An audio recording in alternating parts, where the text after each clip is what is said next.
The schoolyard was loud in the way only a schoolyard could be. Shoes scuffing on cracked pavement, the screech of the old metal swing set, shouts and laughter mixing into one restless noise. But underneath all that sound was an uneasiness that didn't belong to the place itself. It hung in the air, a kind of waiting tension, like the pause before a storm breaks. No one noticed it yet, but it was there, just beneath the surface, and it would soon shape everything that followed. The school stood in the middle of a neighborhood that had two faces. On one side were quiet rows of brick houses with neat little porches, gardens that bloomed every spring, and sidewalks where kids pedaled bikes until the streetlights came on. On the other side, a few blocks over, the streets grew rougher, windows boarded up, corner stores with metal bars, and alleys that swallowed voices whole. The line between these two sides was thin, and the school was right in the middle, drawing children from both worlds. Most mornings looked the same. The buses hissed to a stop, doors folding open to spill kids out in small clusters. Some walked in alone, heads down, trying to avoid notice.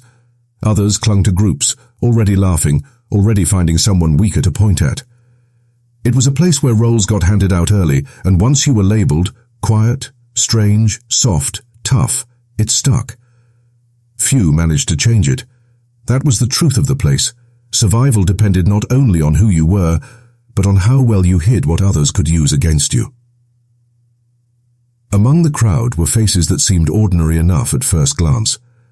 A girl with her hair always tied up, laughter sharp and cutting, her friends orbiting around her as if she gave them power just by letting them close. A boy who spoke loudly, always puffing his chest, daring anyone to challenge him, though most didn't.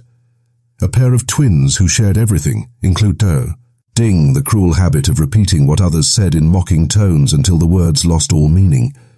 These were the kids who decided how far someone's dignity stretched on any given day. They didn't just want to tease, they wanted to break people down. Then there were the quieter ones. A boy who carried books too big for his hands, making himself smaller whenever the louder kids passed. A girl who never joined games, always standing at the edge, her eyes drifting toward the exit as though she was counting the minutes until she could leave. These children existed in the background, blending in as best as they could, hoping to avoid being chosen. They knew the rules. Don't attract attention, don't speak when the wrong people are near, and never, ever stand out. And then came the new girl. She didn't arrive with noise or fanfare, just stepped down from a bus one morning like anyone else. But newness alone was enough to put her on display. She walked differently, steady, unhurried, as though the weight of watching eyes didn't bother her. Her skin was darker than most of the others, her clothes simple but neat, and she carried herself with a stillness that some mistook for shyness.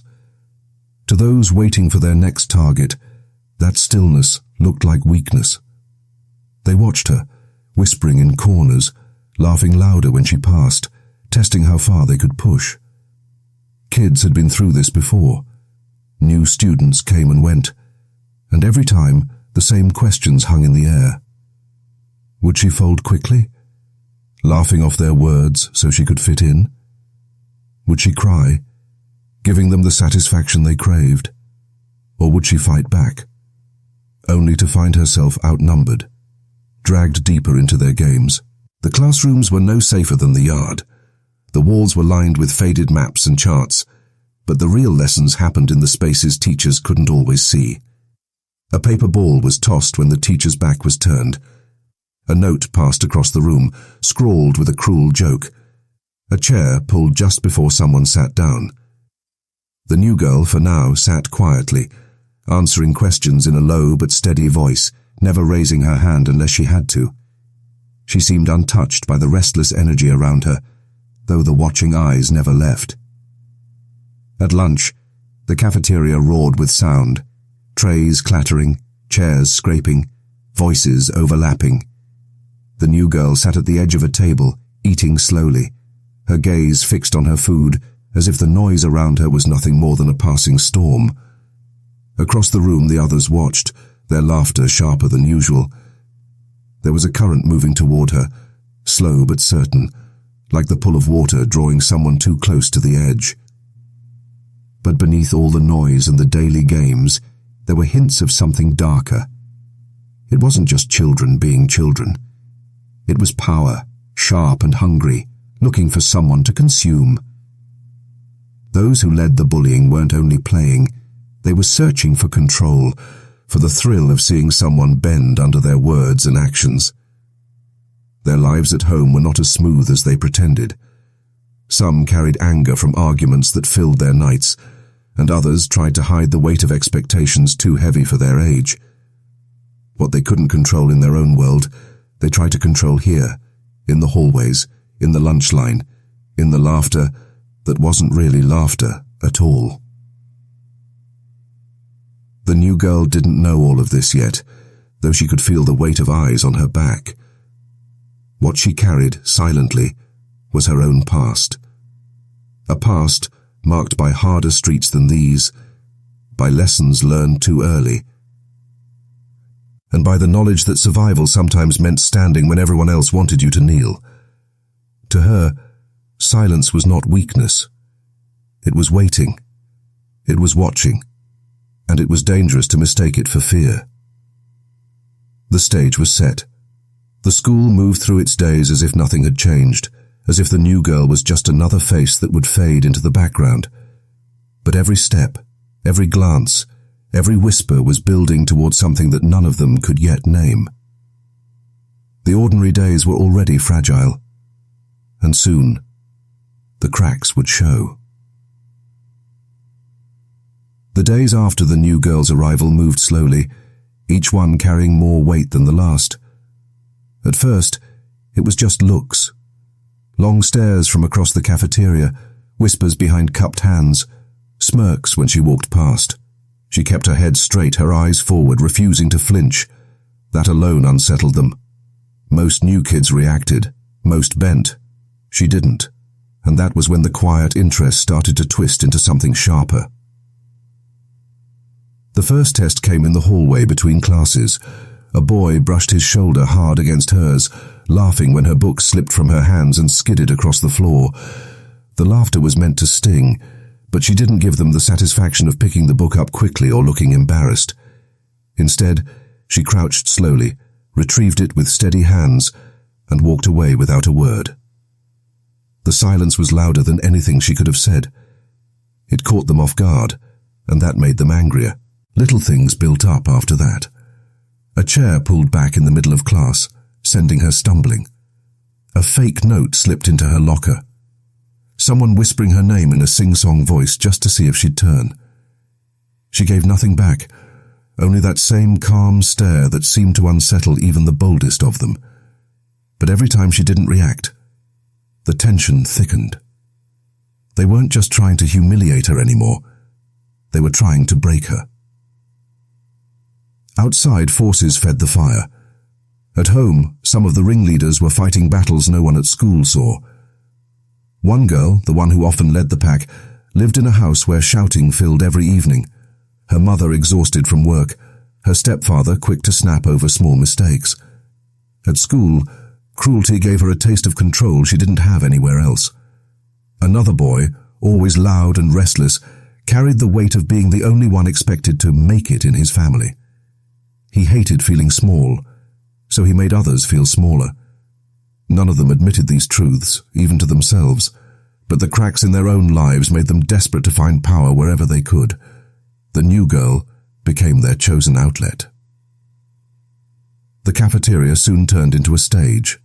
They began circling her table, laughing loudly, dropping cruel comments as if daring her to rise. "Why are you always sitting alone?" one of them sneered, tossing a half-eaten apple onto her tray. She looked up, eyes steady, and said nothing. That silence burned worse than any insult could. The others laughed nervously, trying to mask how unsettled they were. The quiet in her face seemed to mirror something in themselves they didn't want to see. Weakness, shame, fear. Rumors started spreading. She was weird, they said. She thought she was better than everyone else. She didn't belong here. Some whispered darker things, lies made up in hallways, repeated until they began to sound low. Truth.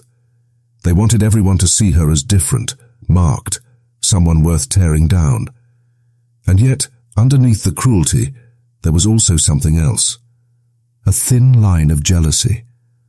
Her calm, her refusal to bend, it was the kind of strength they wished they had. That only made them hate her more. But the new girl wasn't untouched. She carried her own battles, even if she didn't show them. Nights at home were filled with memories of a rougher neighborhood, where survival wasn't about words, but fists. She had learned to fight long before she'd ever stepped into this school, and though she hadn't raised a hand here yet, she could feel the storm pressing closer every day. She wasn't scared of them, not in the way they wanted her to be. But she was tired. Tired of the whispers, tired of the pokes and shoves, tired of pretending their games didn't reach her. That tiredness began to turn into something harder, something waiting for the right spark. It wasn't only about her either. Other students were watching. Some quietly admired the way she held herself, unshaken. Others avoided her, afraid of being targeted just for standing too close. A boy in her class, one who usually kept his head down, found himself stealing glances at her when the bullies circled. He didn't dare to speak, but he felt something stir. Guilt for staying silent, shame for doing nothing, and a flicker of respect for the way she refused to bow. The lines in the schoolyard were shifting, though no one said it out loud. The cruelty sharpened. One afternoon, a group cornered her by the lockers. The leader, eyes flashing with something meaner than simple teasing, leaned close and hissed, "You think you're tough? You think you're better than us?" The air was heavy, the hallway empty except for a few witnesses who pretended not to see. The girl stood her ground, saying nothing, her eyes locked on the leaders. For a moment, it wasn't a school hallway anymore. It was a standoff, power clashing quietly, unseen by most, but very real to those who felt it. At home, the new girl's silence unraveled. She would sit at the small kitchen table, her mother asking softly if everything was okay. She nodded, saying it was fine, but inside, she replayed every shove, every cruel word. She remembered the streets she'd left behind, the times she had no choice but to fight back, the way her fists had once spoken louder than her voice ever could. She was trying to leave that behind, to start fresh. But the more they pushed, the more she wondered how long she could hold herself back. The bullies too carried their private storms. The leader of the group found herself crying at night, anger boiling from a place she didn't fully understand. The boy who shoved the hardest sometimes stared at his reflection, fists clenched, ashamed of the bruises he carried from home. Their cruelty wasn't born from nothing. It was inherited, absorbed, reshaped into something they could aim at someone else. But knowing that didn't make their actions less dangerous. If anything, it made them hungrier, more desperate to see her crack. The weeks dragged forward. Every day seemed to bring a new test, a sharper edge, a louder laugh. The teachers noticed fragments of it, but rarely the whole picture. A dropped book, a muttered insult, a shove disguised as an accident. It was easy to miss if you weren't looking closely. Easy to write of, for as kids being kids. But for those inside it, the tension was suffocating. The air felt heavier with each passing day, as though everyone was waiting for the inevitable break. And then came the spark.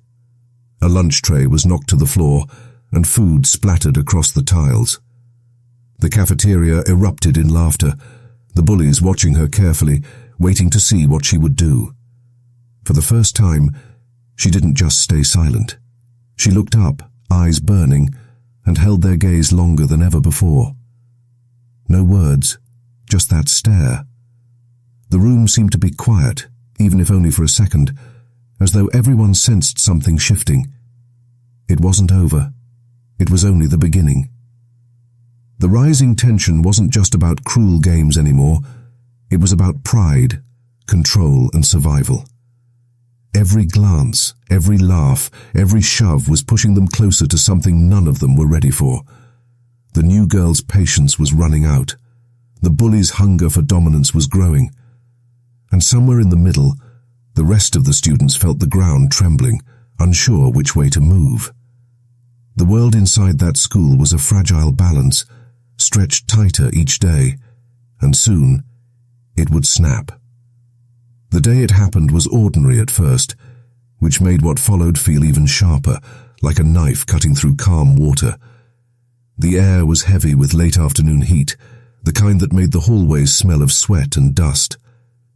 Students dragged their feet toward the exit, voices bouncing against lockers, laughter ringing too loud. Nothing about it warned what was about to come, though the tension had been building for weeks, pressing down on everyone who had been watching. It only needed one push. That push came in the courtyard behind the school. It was where kids gathered before heading home, the cracked pavement marked with faint lines from old basketball games, weeds creeping up through the edges. The bullies stood together, their voices sharp, mocking, daring. The new girl walked past, her bag slung over one shoulder, her steps steady as always. But today their laughter wasn't enough. They wanted more. "Hey!" one of them called, loud enough to turn heads. "Don't walk away. We're talking to you."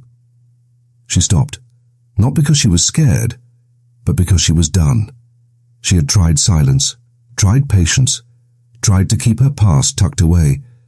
But the constant pokes, the whispers, the hands shoving at her shoulders, they had drained the last of her restraint.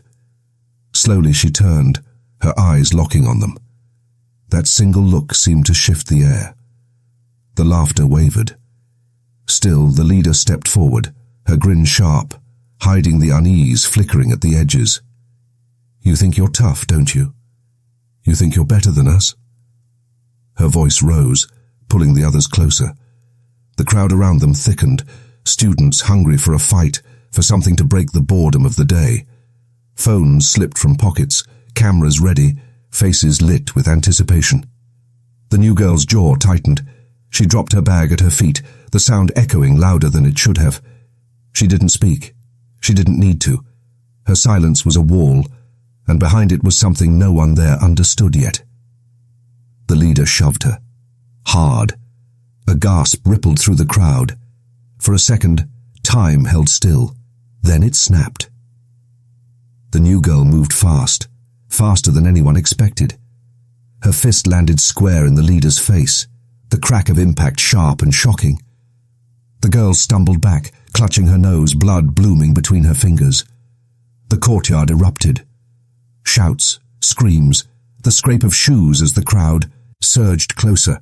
Some cheered, others froze, but no one looked away. The bullies lunged at her together, anger boiling over now that one of their own had fallen. But she wasn't a stranger to this kind of chaos. She ducked the first swing, her elbow snapping into a boy's ribs. Another grabbed her arm, and she twisted, dragging him down hard onto the pavement. Every move was precise, practiced, born from years of learning the hard way how to survive. Their rage only made her fiercer. With each blow they threw, she returned harder. The sound of fists meeting flesh echoed, mixed with the cries of pain and the crowd's frenzied screams. The leader tried to rise again, her face streaked with red, but the new girl's kick sent her sprawling. It was no longer just a fight. It was a storm unleashed, the violence they had asked for but hadn't been ready to face. For a few of them, regret flickered too late. The boy, clutching his side, gasping for air, thought of the nights he'd been hit at home, the bruises he hid. For a split second he realized he had become the same monster to someone else. The leader, dazed on the ground, tasted blood and panic. The false confidence shattered. But pride wouldn't let her stop, even as fear clawed at her chest. The new girl's mind was a blur of heat and instinct. Each strike carried the weight of weeks of silence, months of holding back, years of knowing what it meant to be cornered. But beneath the fury, there was something else. An old, familiar ache. She hadn't wanted to be this person again. She had wanted peace, a chance to belong. Yet here she was, fists swinging, body moving as though it had always known this moment would come. The courtyard was chaos. Students shoved each other for a better view, some screaming for her to stop, others yelling for more. Teachers' voices finally broke through, shouting, running, trying to push through the circle of bodies. But by then, the damage was done. One boy lay curled on the ground, coughing, his lips split. Another staggered back, holding his arm at an unnatural angle. The leader's face was swollen, blood dripping steadily, and the new girl stood in the center, chest heaving, her knuckles raw, her eyes burning with something no one there had ever seen. The silence that followed was almost worse than the noise. Phones lowered slowly, the crowd shrinking back as if afraid of her now. The bullies who had laughed at her for weeks were broken, trembling, clutching wounds they never thought they'd feel. The teachers pulled her back, their hands shaking as they tried to hold her arms. She didn't resist. The fight was gone from her as suddenly as it had appeared, leaving only exhaustion in its place. For the bullies, panic set in fast. Some tried to act like it wasn't that bad, brushing blood from their faces with shaky laughs. Others muttered excuses. She attacked first. She was crazy. They hadn't meant to push her that far. But the lies rang hollow. Everyone had seen. Everyone knew. The new girl didn't speak. She let them drag her toward the office, her bag still lying abandoned on the ground. Around her, whispers spread like wildfire. Some said she was dangerous, violent, someone to stay away from. Others said she was brave, that she had done what no one else dared. But no matter which side they took, no one would ever see her as ordinary again. That night, the bullies sat in their homes with ice pressed to bruises, parents demanding answers.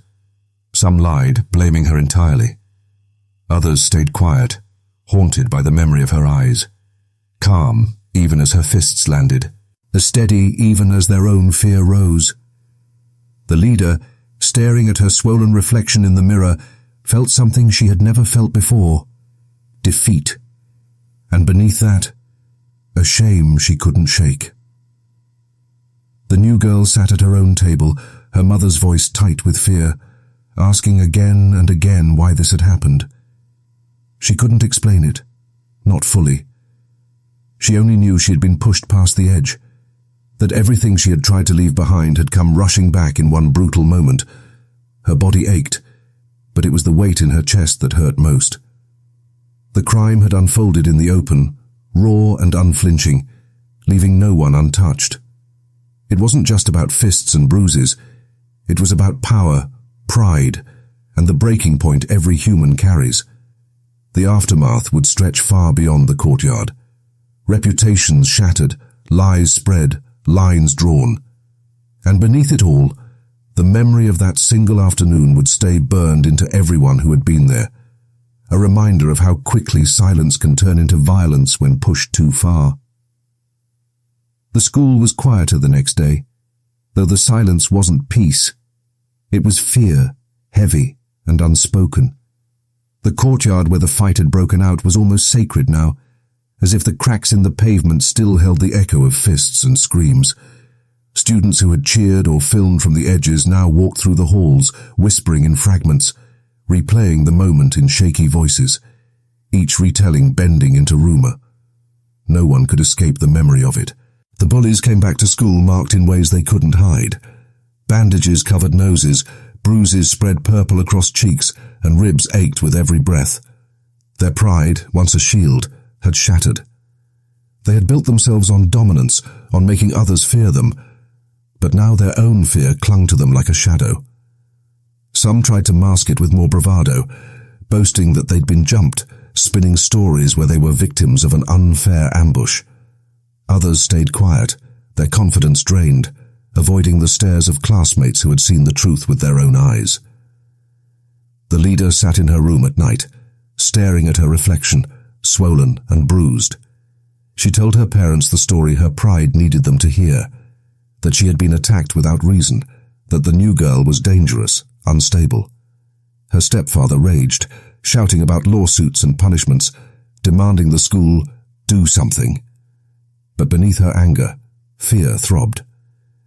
She replayed the moment she'd been knocked down, the blood on her hands, the taste of humiliation she couldn't wash out.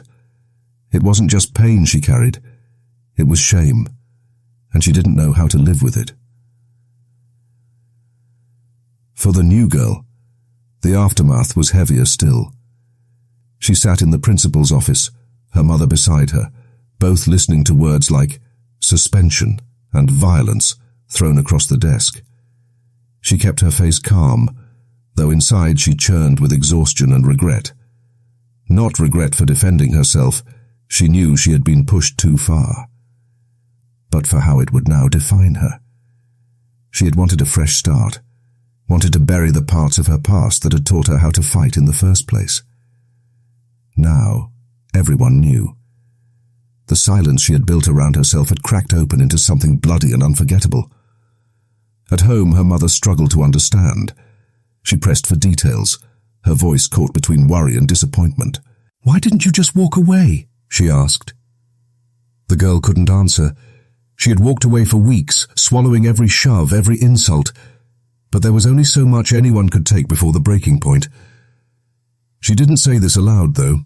She only sat quietly, listening, feeling both guilty and justified, caught in a space where neither feeling could fully settle.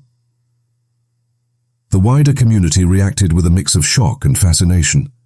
Parents talked in hushed voices at dinner tables, some condemning the violence, others quietly admitting they understood. A few praised the new girl's strength, seeing in her a kind of justice for all the kids who had suffered under the bullies' reign. But others saw only the violence, labeling her dangerous, unstable, the kind of child who needed to be dealt with before she caused more harm. Social media made it worse. Clips of the fight spread fast, and the shaky phone footage replayed again and again. Some videos were edited to paint her as the aggressor, cutting away the shoves and taunts that had led up to the explosion. Others glorified her, setting the clips to music, captions calling her a hero. The truth was buried under the noise, each retelling stripping the moment of its context, leaving only the image of fists and blood. The bullies' reputations shifted overnight. Once feared, they were now seen as weak, beaten down by the very girl they had chosen to target. Some students avoided them, no longer intimidated. Others mocked them quietly, repeating their own cruel tactics back at them. They found themselves living in the same shadow they had once forced on others, and the taste of their own medicine was bitter. For the new girl, the spotlight was unbearable. She walked through halls where every eye followed her, some with respect, others with suspicion. Whispers clung to her steps. That's her. That's the one. She had wanted to be invisible, to slip into the background and start over.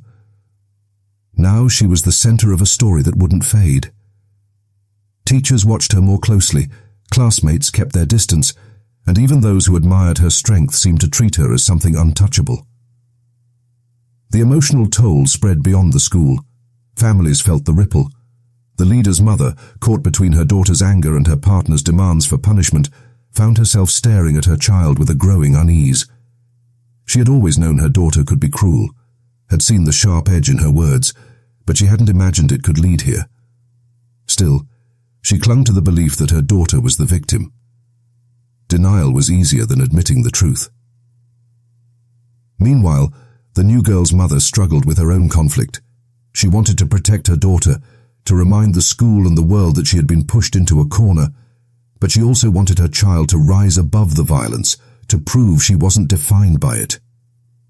Every time she looked at her daughter's bruised knuckles, she saw both strength and pain, and she didn't know which to fear more. The school board held meetings. Parents argued, some demanding harsher punishment, others demanding protection for the girl who had been bullied for weeks. Teachers debated in private, some admitting they had missed the warning signs, others insisting there was nothing more they could have done. The community fractured along familiar lines. Those who saw violence as a moral failing, and those who saw it as an inevitable response to cruelty, left unchecked.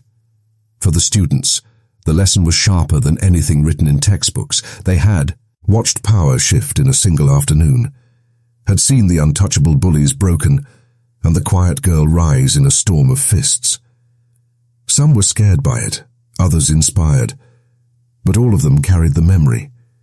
It became a warning whispered in the halls. Don't push too far.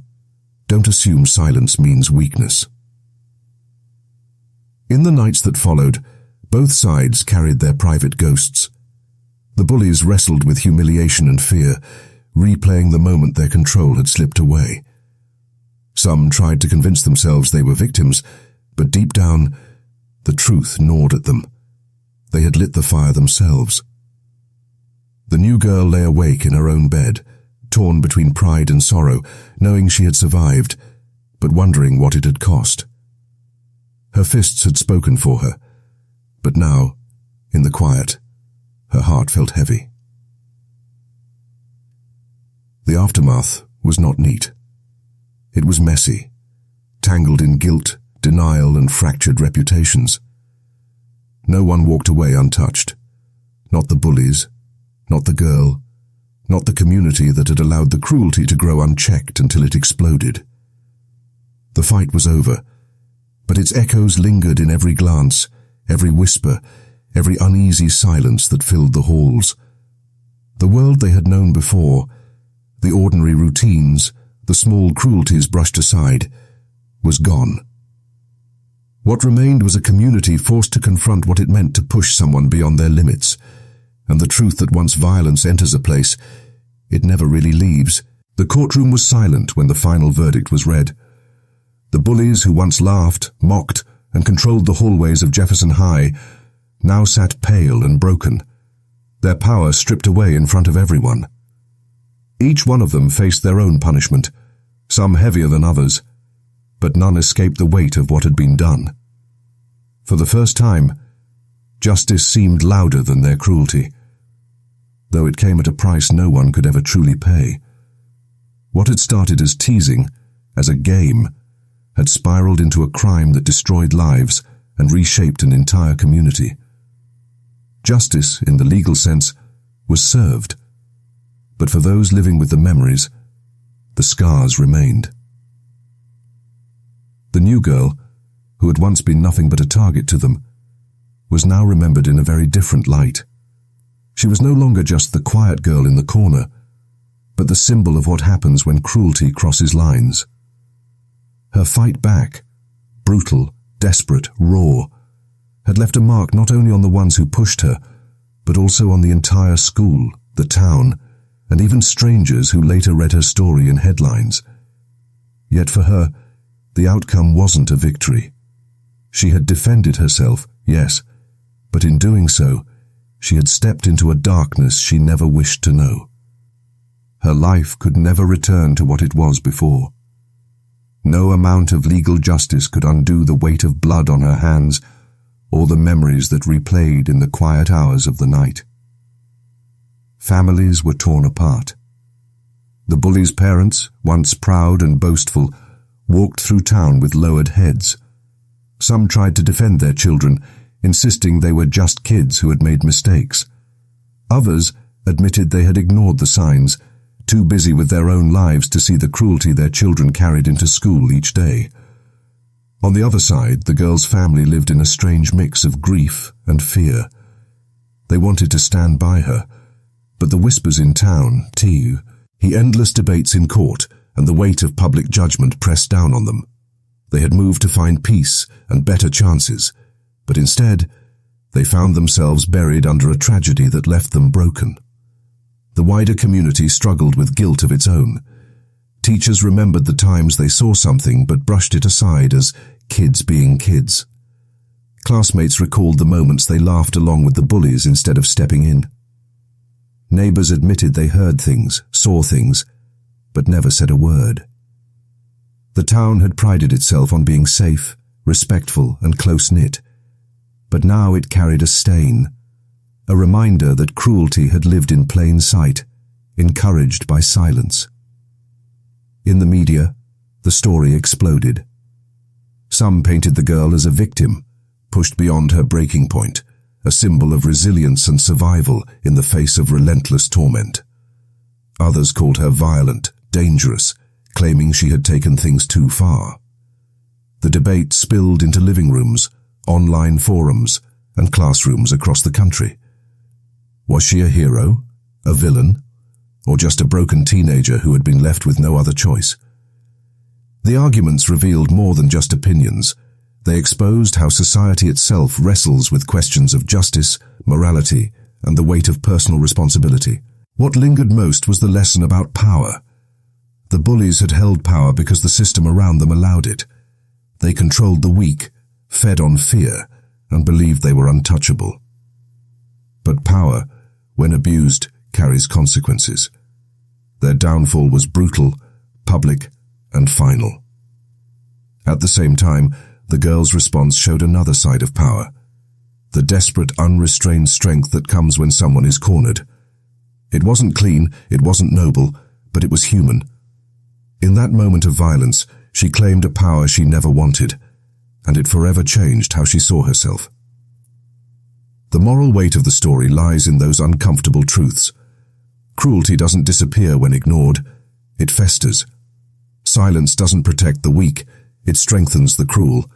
And violence, once unleashed, doesn't solve pain, it multiplies it. No one walked away from that school unchanged. The bullies who survived carried shame and the label of criminals. The girl carried trauma and an identity shaped not by who she was, but by what she had done. The community carried guilt, knowing they could have stopped it before it reached its darkest point. In the end, the story of that brutal fight wasn't just about a group of bullies and one girl. It was about the fragile lines between right and wrong, victim and perpetrator, justice and revenge. It forced everyone to ask hard questions. What drives cruelty? What responsibility do we carry when we see it happening? And how far can someone be pushed before they break? Justice in the eyes of the court was settled. But in the eyes of those who lived through it, the wounds remained open. The story became a reminder that behind every act of violence is a chain of failures. Failures of empathy, failures of courage, failures of responsibility. And as the town tried to move forward, those lessons lingered like shadows in every hallway, every classroom, every word. It spurred memory of the girl who refused to be broken, and the bullies who learned too late that cruelty always has a cost.